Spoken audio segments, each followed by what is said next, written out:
I see only the past.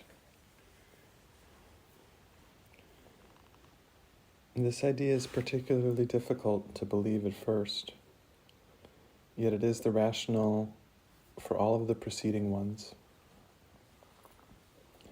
It is the reason why nothing that you see means anything. It is the reason why you have given everything you see all the meaning that it has for you. It is the reason why you do not understand anything you see. It is the reason why your thoughts do not mean anything, and why they are like the things you see. It is the reason why you are never upset for the reason you think. It is the reason It is the reason why you are upset because you see something that is not there. Old ideas about time are very difficult to change because everything you believe is rooted in time and depends on your not learning these new ideas about it. Yet that is precisely why you need new ideas about time. This first time idea is not really so strange as it may sound at first. Look at a cup, for example. Do you see a cup, or are you merely reviewing your past experiences of picking up a cup, being thirsty, drinking from a cup, feeling the rim of a cup against your lips, having breakfast, and so on?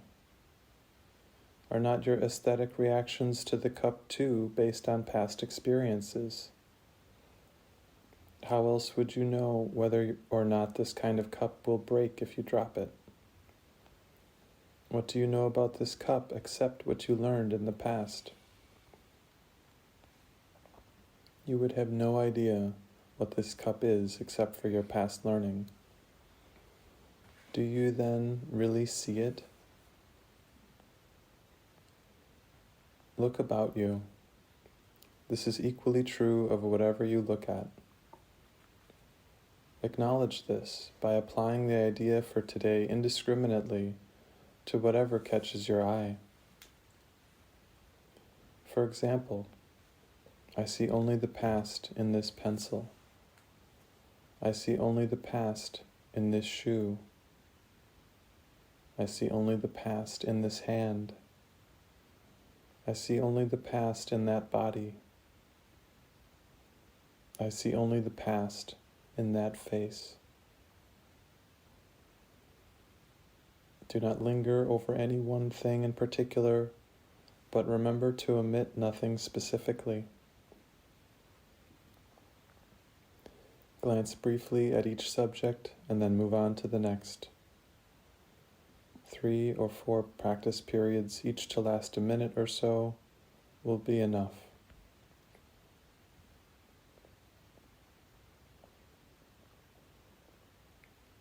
I see only the past.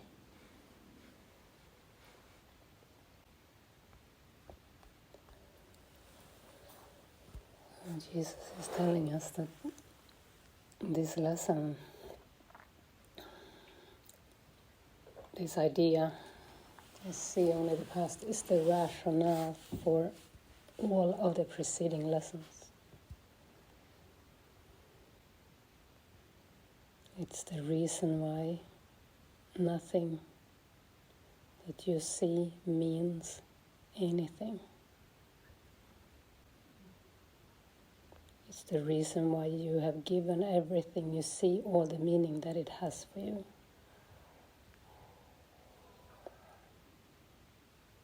So it's a neurotic mind that sees things. It doesn't know what it sees, so it gives the meaning to what it sees based in what it believes.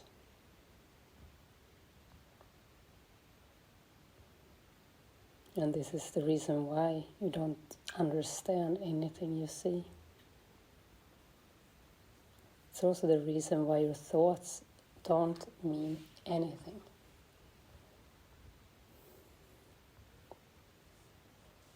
nothing? What if you believe that your thoughts that you have right now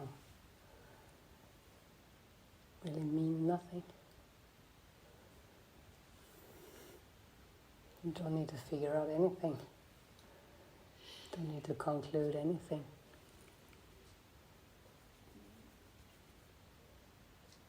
It's the reason why your thoughts are like the things you see.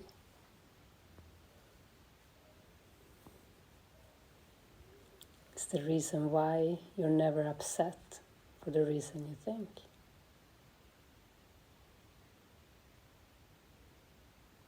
Because we learned before, we're upset because we see something that doesn't exist.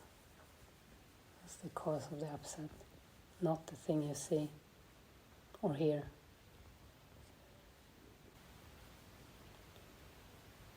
So it's a very good lesson to practice a few times today. I see only the past. And just to keep this gently in awareness. Because the mind is stubborn. Jesus says old ideas about time are very difficult to change. Because everything you believe is rooted in time. And depends on your not learning these ideas about it. Everything you believe is rooted in time and depends on your not learning these new ideas about it. Yet this is precisely why you need new ideas about time. So this first time idea is not really so strange as it may sound at first. I think it's safety to interpret things based on past experience. It's safety to know what a cup is and how it works, if it breaks or not, or how much it contains, and how much you normally drink, what you normally put in it, how it feels. All is just past reference. Equally, everyone you see is coming from this past reference point, which is wrong, it's not true, it's not who they are at all. And your ideas about them does not contain their ideas about you. They only contain your ideas about them, about the external. It's all completely subjective. There is no objective reality. That's why it's very powerful to work with your mind, to undo the way you believe, to release all beliefs, and to be so open and willing, because that's all you need really. The ego is stubborn, the ego wants to be right. If you identify with it, you think you're right about everything. But to undo that, you just need to be willing to say to Jesus or to the Holy Spirit, I'm willing to see differently. I'm willing to give this perception up. It's nice. And the reason why we meditate is to clear the mind from the old thoughts, just to relax and rest in peace and allow spirit to come in into awareness. There's no purpose in itself to sit silent with closed eyes. You know, if the thoughts are just churning, it's to be able to rest deeply and of course the attempt, the willingness to do that is there, and that is always met, and to keep allowing that willingness, so helpful. like the discipline and the practice is just the practice to release thoughts and beliefs that aren't serving. So how was the movie last night? Amazing. Yeah, David's commentary was just amazing. David didn't come in at all until the end. You know, so there was no commentary during it. It was all at the end. So it was so nice just to get a completely different perspective on the movie and, you know, and what was going on. You said a clear perspective. A completely different perspective, yeah. Like if David didn't come in at all, I would have seen it, you know, only a certain way through the ego's viewpoint, you know, victim, victimizer, the teacher being abusive, and I wouldn't have seen the things David said, you know, all things work together for good, and it was all being orchestrated for the miracle at the end, you know, that moment of the holy instant when he was just totally being done through, and it's like the learning was complete in that moment, you know, it was all being just orchestrated for that. Just amazing what David said. I was blown away.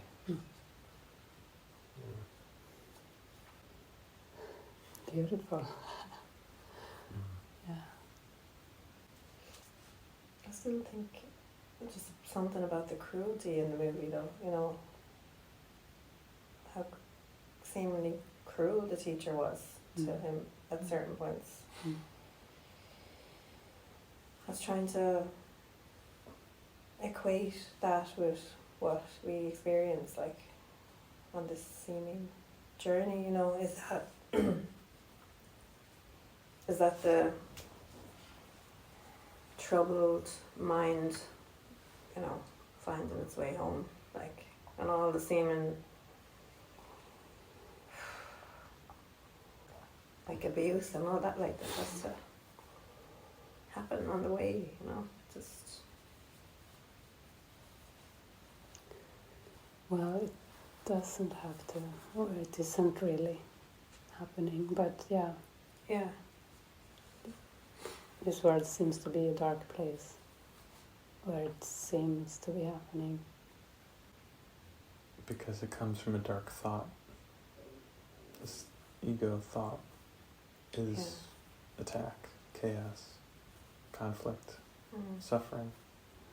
And so the world shows us that. And this movie clearly shows that.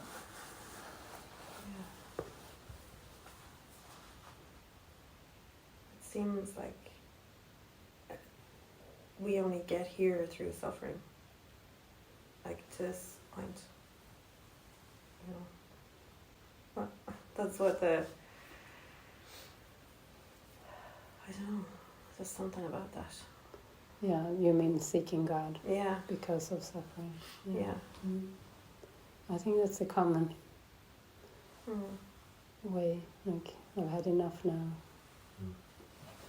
And it seems like the mind chooses maybe particularly difficult suffering to reach God sometimes. So I think the movie is a mind watcher in a sense. You get to see your beliefs. You can't say he's a teacher, really. A teacher is someone who can truly teach. You know, he knows music, it seems, and he from his perspective, it's supposed to be perfect, the way he hears it, the music, and he's very, very angry. So he, you know, I wouldn't call him a teacher, you know. But it's a mind watcher to see that belief in a victimizer and in a victim. And to see the main character's part in it, in choosing that experience. There's a perfectionist in him. It's gonna have a career and be perfect, and probably also unworthiness, like harsh unworthiness to attract such cruelty. But yeah, from the truth, I mean, it's all, it is a forgiveness opportunity, and that changes everything. Like in the end, he wasn't touched, I think, by worry, concern, or believing there was an abusive teacher out there. He was going to be in joy and play his piece from his full being, from his heart, and it was amazing.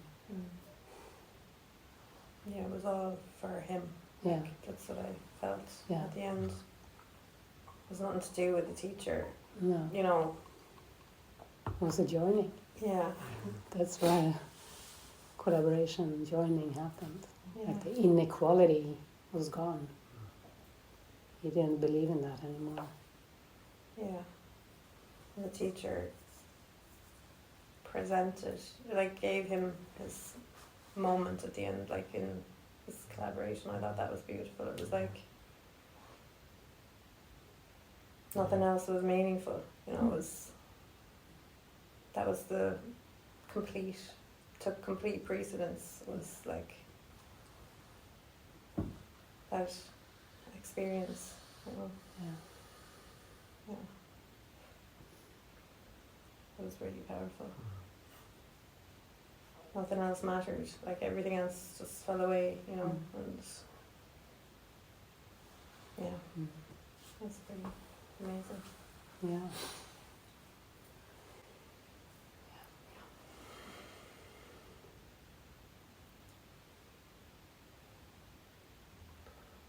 Yeah, even the audience were like a kind of a prop as well. I just thought that this morning, because they didn't applaud, they didn't boo.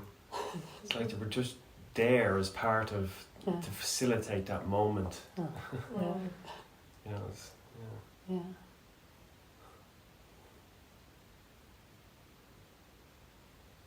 Yeah, it's powerful to practice, actually, as we say. It's only my mind here. You go into a room when you meet people, it's only my mind here, you know.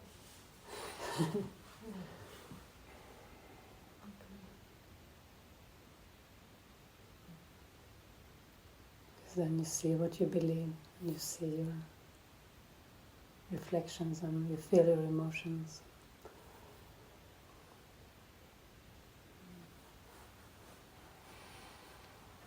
Yeah, even as you're speaking and others are speaking about it, I'm remembering the film, and that's immensely inspired.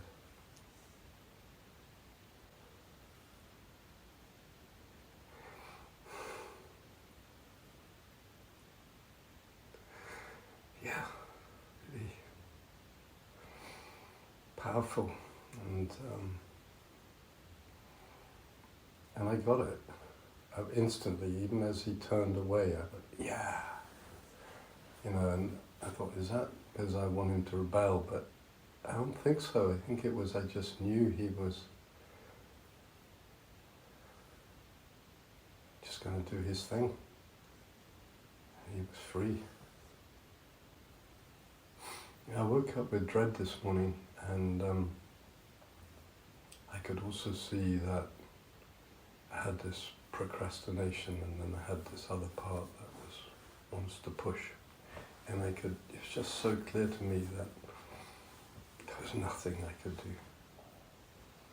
I just had to just rest in God with it.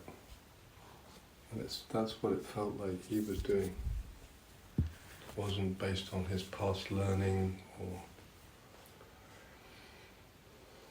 in the drama. It just letting it come through. Is there a discussion here after the movie a bit, or? there was. Yeah. Yeah. You did a good job.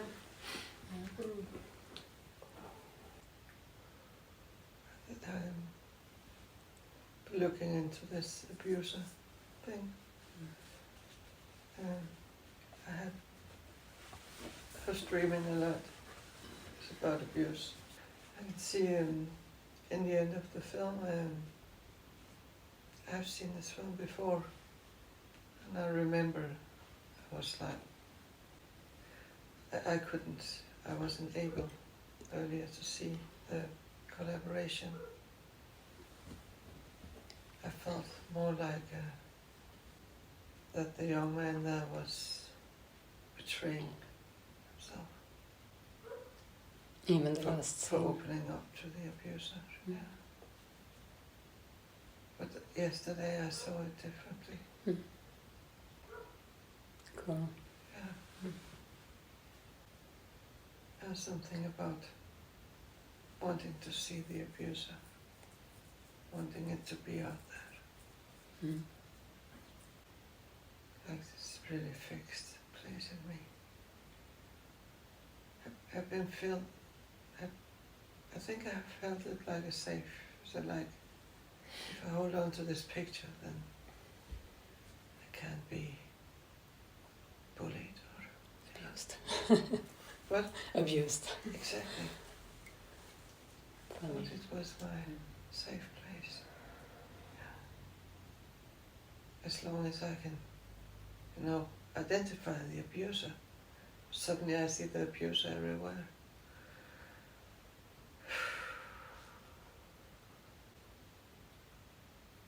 Well, it sounds like you had it was a good insight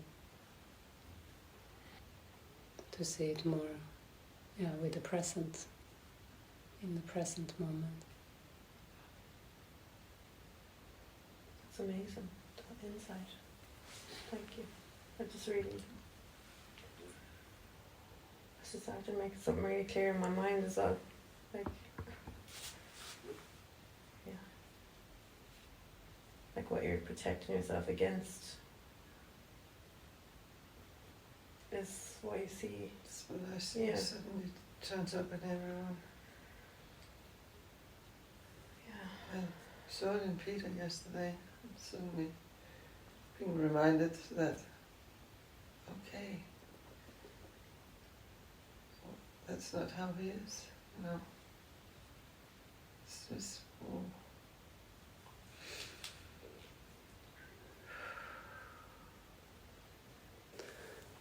We read some from the Call for Faith the other day. He's saying, yet think on this and learn the cause of faithlessness. You think you hold against your brother what he has done to you, but what you really blame him for is what you did to him. It is not his past, but yours you hold against him. And you lack faith in him because of what you were.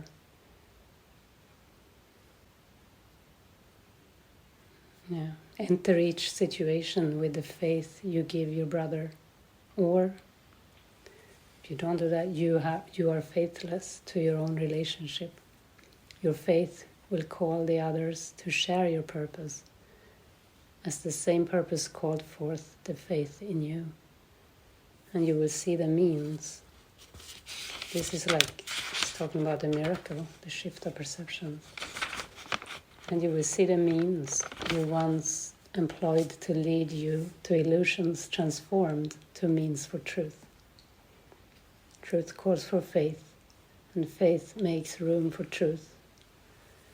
When the Holy Spirit changed the purpose of your relationship by exchanging yours for His, the goal He placed there was extended to every situation in which you enter or will ever enter. Wow. Covers everything. It covers everything.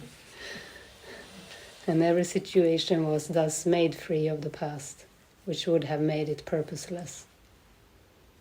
You call for faith because of Him who walks with you in every situation. You are no longer wholly insane. Still somewhat insane. And you're no longer alone, for loneliness in God must be a dream. You, whose relationship shares the Holy Spirit's goal are set apart from loneliness because the truth has come. Its call for faith is strong. Use not your faithlessness against it, for it calls you to salvation and to peace. But yeah, these are just words, unless you experience it. So it's, it's good to be in prayer now and let go of being right. So this is the forgiveness process, is to recognize. What? Oh, okay. Yeah. At any moment, if you notice the mind has gone off, then you can have it undone by choosing, by asking your friend, asking the Holy Spirit. And it could be through a brother or sister. It can be through another. Show me who this one really is. Let me trust here. So with the ego and this desire to be right, there isn't peace in that. There's no peace in wanting to be right. So even that state of mind, you can recognize and see it's off. You have gone off. And you walk alone. But that's the moment to ask for help. Well, I would also like to ask for help then. Sure. Yeah, I'm sitting with this feeling of being a child in a flock of children, and the mother is taking plenty of time for all the others. So there's a feeling of rejection and a slight anger underneath. And huge impatience, especially when I'm in my wrong mind in spiritual group. There's no people that can talk longer, and I cannot listen when I'm in my wrong mind. It's just this tension.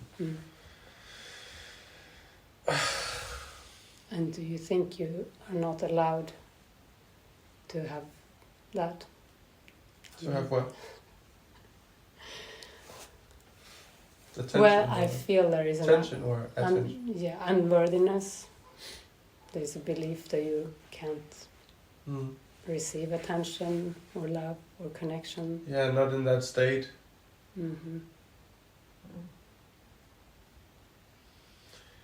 Yeah.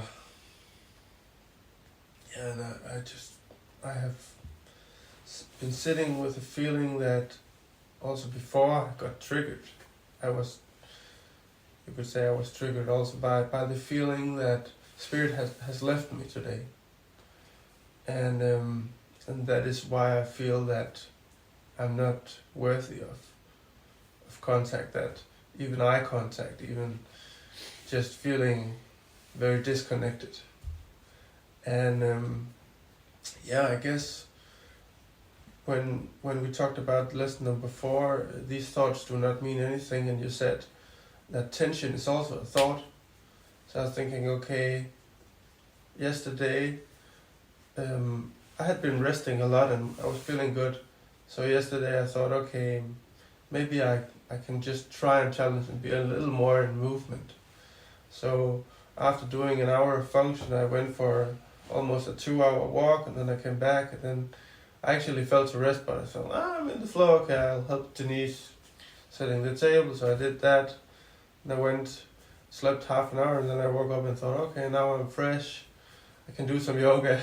So I did some yoga, and after that we met and had a meditation, and I could actually also feel the prompt to say, let's just read the lesson and have a silent meditation. But something in my mind has been telling me, you need to listen more to David, you need to get more of this spiritual work done. So I had that belief that I'm not getting enough done. So I said, let's listen to David's commentary of the session. So we was listening to that, and then met. You didn't say what you were prompted to say? Actually, yes. Because I have this belief that I'm lazy, that I should push myself to do a little more to get out of my comfort zone and then accept the pain. Thanks for sharing. Mm. Yeah. And so Matthew came, and I actually felt to be silent, but then we started reading the course and I couldn't listen, and I people pleased a little and stayed too long, and I only had 15 minutes to meditate, and when you asked, do you want to do mystical mind training, I could feel I cannot put my attention into that. I had the thought earlier on the day, maybe we can watch a movie. But even that thought at the time where I said, out of my own mouth, I said to you that I felt to watch a movie. But to be honest, I just felt to spend the whole night in silence. Anyway, we end up watching a movie. The whole movie, I just felt this growing annoyance in the body of like not leaving a conversation when I feel it. So it's just a lot of unworthiness that is underneath. Yeah, it's this belief that I'm lazy and I have to push myself and then forgive the pain. That this is my journey to God, is accepting the pain. Yeah, so you will undo that belief. And I think there is a key, in doing. Yeah, it's very helpful to be in community and to even begin, like, the idea of trusting your brothers, and that's not like a mental force thing. It's an experience of allowing, taking in, But also trusting the prompts. Yes. Yeah. To speak up, share them. Yeah. Yeah, and trusting when it's time to rest. When I feel it's time to rest, just rest. Yeah. Because normally when I wake up in this state, I will just feel, why is my body doing this to me? What the fuck is wrong with my body? Did I eat a toast yesterday with wheat, with gluten, or? Today I can see, okay, I was actually compromising a lot yesterday. With prompts, yeah. Mm. That's it, yeah. Yeah, so that's good. And to also not be harsh on yourself as you recognize this. You're not an evil sinner for not... What? You're not an evil sinner for not, for not trusting your prompt yesterday. It's just an error. It's just calling for correction.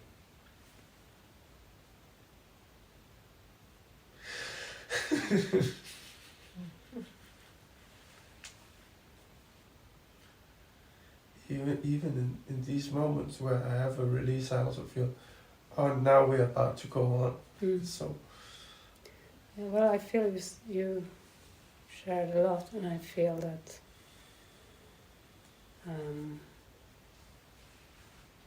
there is something very good, that you haven't entered yet in terms of community, in terms of how you will heal your mind. That I still haven't shared. No, that you still haven't experienced. That will come. Okay. Yeah. Nice. Yeah, because there is some sort of desire, I think, to heal yourself, to fix yourself first, and to get into a high state of mind alone, actually. But the course and the community is presenting another path. Mm-hmm. That's what I know, and that's why I keep trying to do what you all do. That's why I keep pushing myself, actually. But it's not about doing the right thing. What? It's not about doing the right thing.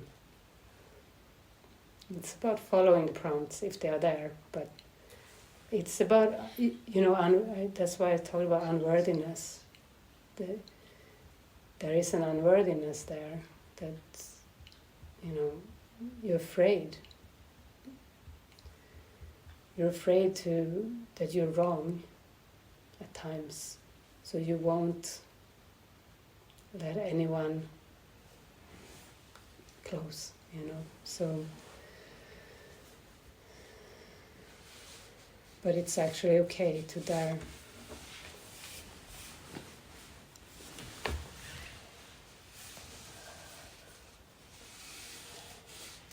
But I just feel that if I listen to my prompts, then I will go to that first scenario where it's Jonas and God.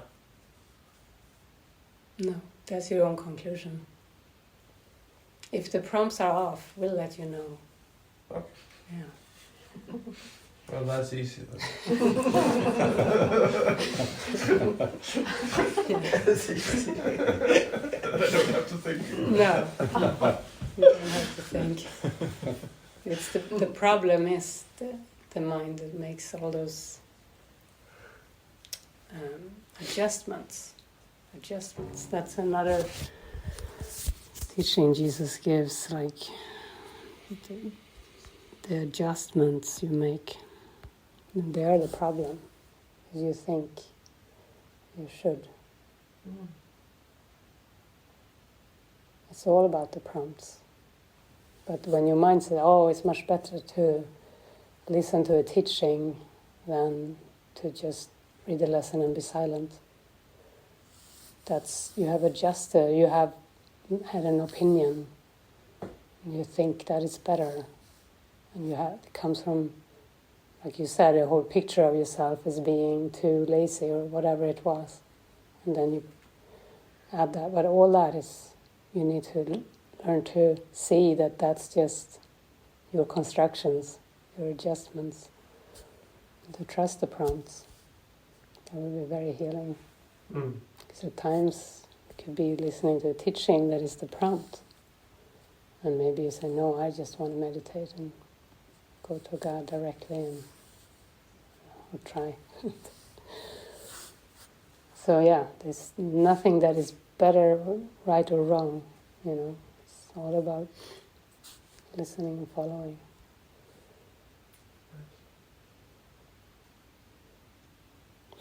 Adjustments of any kind are of the ego. Simply. There is a section called Sin as an Adjustment. That's the one I was thinking of. Which chapter is that? 20, part 3. What's it called? Seeing? Sin. Oh, Sin as an adjustment. Yeah.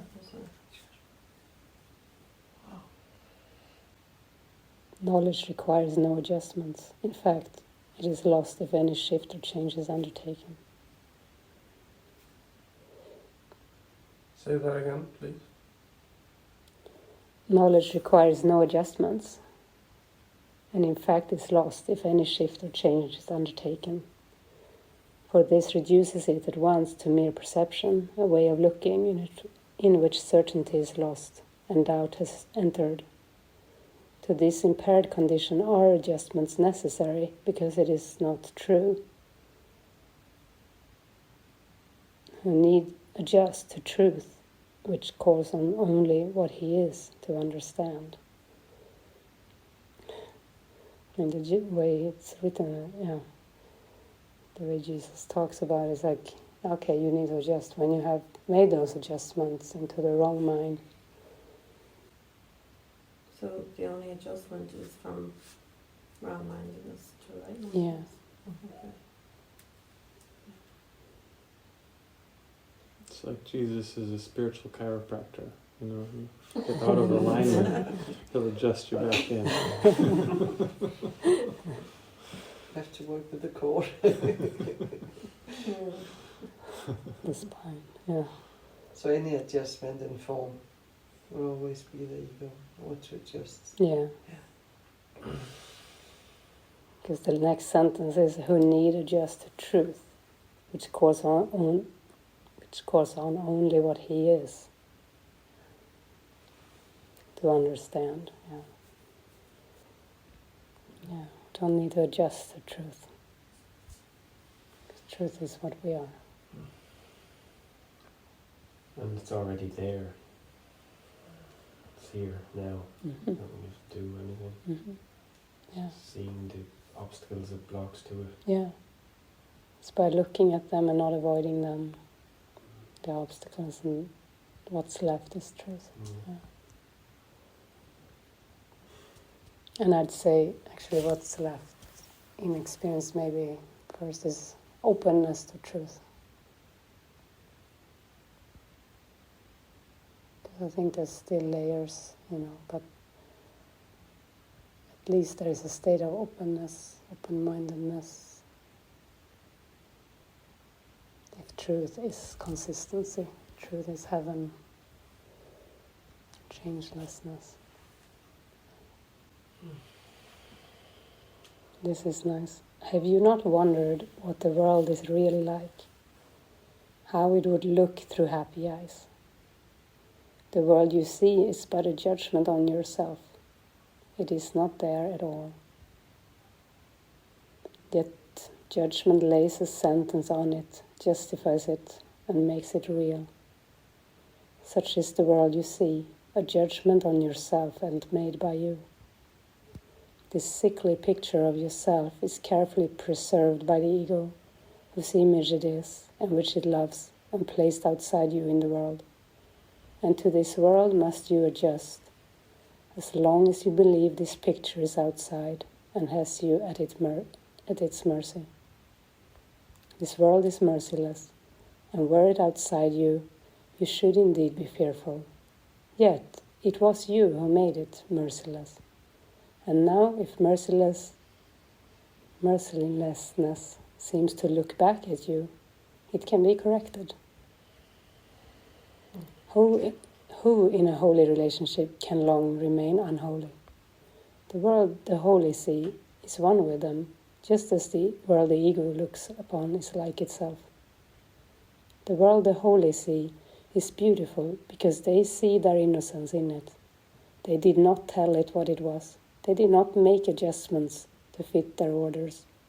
They gently questioned it and whispered, "What are you?" And he who watches over all perception answered. Goosebumps. So beautiful. Take not the judgment of the world to answer to the question, "What am I?" The world believes in sin, but the belief that made it as you see it is not outside you. Seek not to make the Son of God adjust to his insanity. There is a stranger in him who wandered carelessly into the home of truth and who will wander off. He came without a purpose, but he will not remain before the shining light the Holy Spirit offered and you accepted.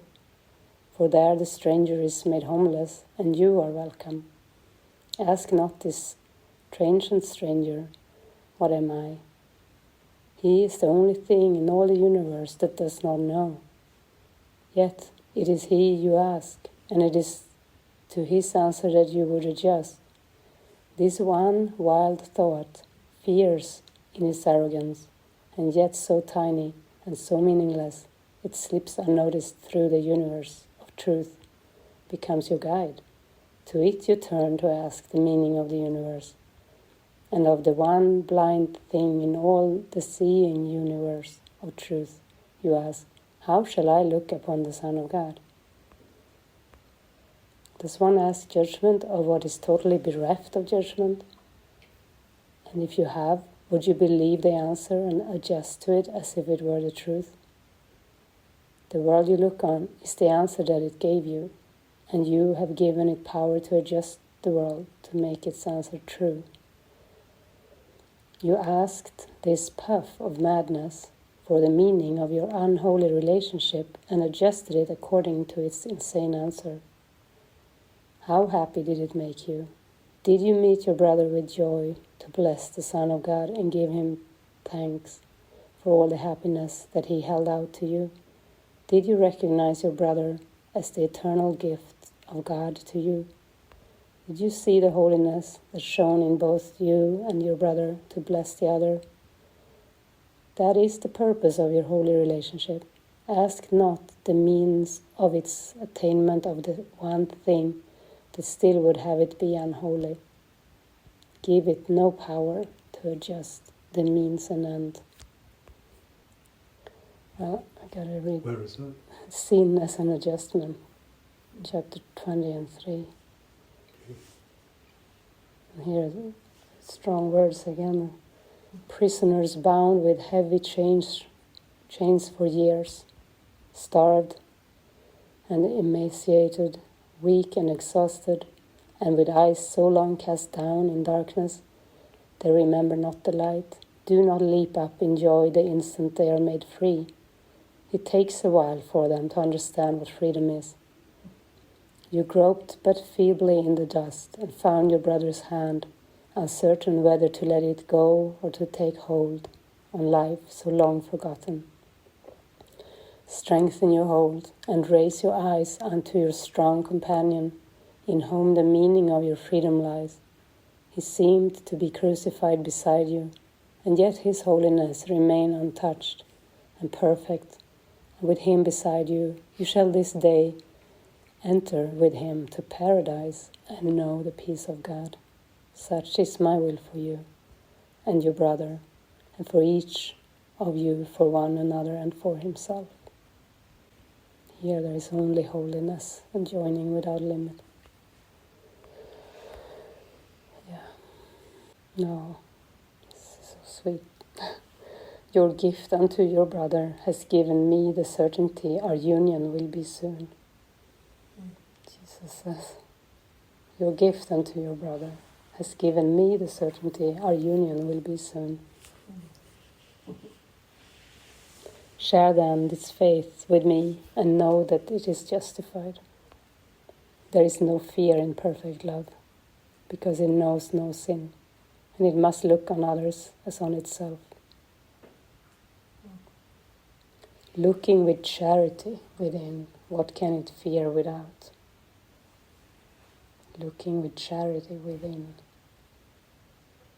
what can it fear without? The innocent see safety, and the pure in heart see God within his Son, and look unto the Son to lead them to the Father. And where else would they go but where they will to be? You and your brother now will lead the other to the Father as surely as God created his Son holy, kept him so. And your brother is the light of God's eternal promise of your immortality. See him as sinless, and there can be no fear in you. Beautiful.